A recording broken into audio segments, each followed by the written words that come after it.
Hey guys, I promised you the love story that I want to make it clear it's not my love story. I am going to be reading from a book called Jesus Freaks.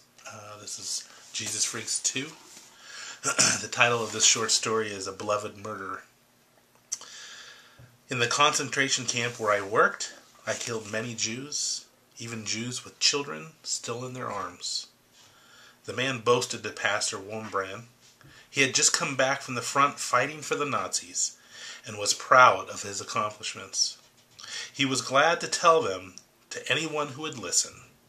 Having heard the good German name Wurmbrand, the man must have had no idea that the pastor he spoke with was a Jew. In response to being privileged with hearing of the man's barbarity and murdering, most Christians would have been at a loss for words, but not this pastor. He promptly and affectionately invited the man to his home for dinner. The man loved music, and when the pastor told him they would play up the piano for him, he said he would be glad to come. When the man arrived that evening, there were some other believers present, but his wife Sabina had fallen ill, so she stayed in her room. The pastor played the piano for them all, and they had a wonderful evening together, enjoying the music. After that, they had a long discussion into the night, further enjoying one another's company. When it had grown quite late, Pastor turned to the soldier and said, "Sir, I have to tell you something. You must promise to me that you will listen for 10 minutes quietly. After 10 minutes, you can say whatever you like." The man was smiling from ear to ear from all he had enjoyed that evening, and said quite warmly, all right, you can speak to me for as long as you like. I promise I will not interrupt you." In the other room, the pastor began, "My wife is sleeping.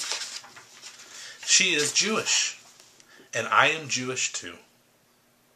Her family, which is also my family, perished in the big Nazi concentration camp where you boasted that you killed Jews with children still in their arms.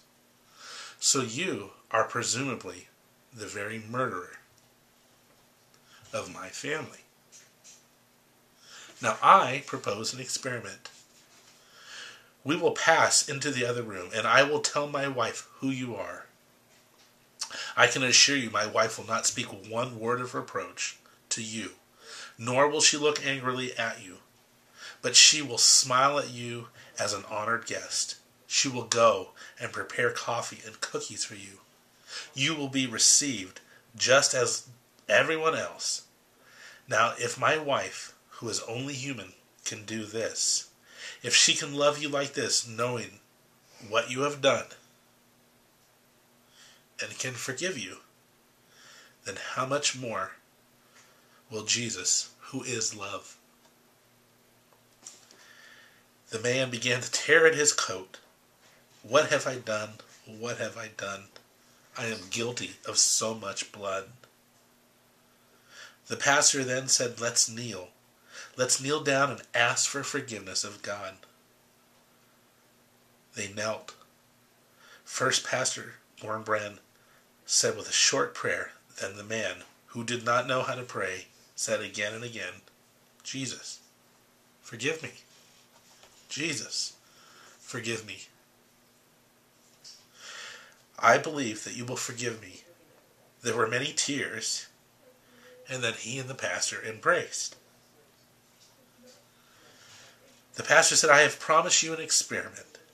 Now we will go see my wife." Sabina had heard nothing while sleeping in the other room, far away from the house. They went to her, and the pastor woke her. "Do you know this man?" the pastor said. "No," she said sleepily. So he introduced the man. "This is the murderer of your sister, your brothers, and your parents. But now he has repented. He is our brother in the Messiah, our brother in faith. What do you have to say to him?" She fell around his neck, and they wept together.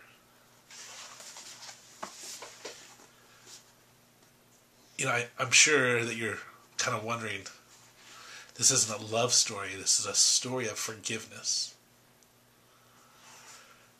But it is a love story. Because, see, she loved God so much. She loved him so much that she believed in his word. And she carried no record of wrong.